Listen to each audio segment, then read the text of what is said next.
ആഗോളതലത്തിൽ ഇന്ധനവില ഉയരുന്നതും പശ്ചിമേഷ്യൻ സാഹചര്യങ്ങൾ കാരണവും വിമാന ടിക്കറ്റ് നിരക്ക് കുത്തനെ ഉയരാൻ കാരണമായിട്ടുണ്ട്.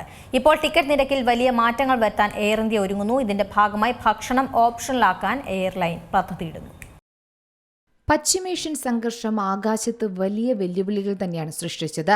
ആഗോളതലത്തിൽ ഇന്ധനവില കുത്തനെ ഉയർന്നതും സംഘർഷ സാഹചര്യങ്ങൾ കാരണം വിമാന ടിക്കറ്റ് നിരക്ക് കുത്തനെ ഉയരാനും സാഹചര്യം വന്നു.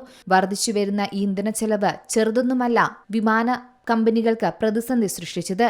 എന്നാൽ ഈ സാമ്പത്തിക പ്രതിസന്ധി മറികടക്കാൻ വിവിധ തരത്തിലുള്ള മാറ്റങ്ങൾ കൊണ്ടുവരാൻ ഒരുങ്ങുകയാണ് വിവിധ എയർലൈൻ കമ്പനികൾ. അത്തരത്തിൽ ടിക്കറ്റ് നിരക്കിൽ വലിയ മാറ്റങ്ങൾ വരുത്താൻ എയർ ഇന്ത്യയും ഒരുങ്ങിക്കഴിഞ്ഞു. ഇതിന്റെ ഭാഗമായി ഭക്ഷണം ഓപ്ഷനാക്കാൻ എയർലൈൻ പദ്ധതിയിടുന്നതായാണ് റിപ്പോർട്ടുകൾ. അതെ, ആഭ്യന്തര വിമാനങ്ങളിലും 2 മണിക്കൂറിൽ താഴെയുള്ള ഹ്രസ്വദൂര അന്താരാഷ്ട്ര സർവീസുകളിലുമാണ് ഈ മാറ്റം കൊണ്ടുവരിക. ഭക്ഷണം വേണ്ടെന്ന് വെക്കുന്ന യാത്രക്കാർക്ക് 250 രൂപ വരെ ടിക്കറ്റ് നിരക്കിൽ ഇളവ് നൽകുന്ന രീതിയാണിത്. എന്നാൽ ഈ രീതി എത്രത്തോളം നടപ്പിലാകുമെന്നത് തന്നെയാണ് മറ്റൊരു ചോദ്യം. അങ്ങനെ നടപ്പിലായാൽ തന്നെ അടുത്ത 1-2 മാസത്തിനുള്ളിൽ ഇത് എയർ ഇന്ത്യ നടപ്പിലാക്കുമെന്നാണ് പറയുന്നത്. ഇക്കണോമി ക്ലാസ്സിൽ മാത്രമല്ല ബിസിനസ് ക്ലാസ് യാത്രക്കാർക്കും ടിക്കറ്റ് നിരക്ക് കുറയ്ക്കാൻ എയർ ഇന്ത്യ പുതിയ മാർഗം തേടുന്നതായാണ് കണക്കുകളും റിപ്പോർട്ടുകളും സൂചിപ്പിക്കുന്നത്.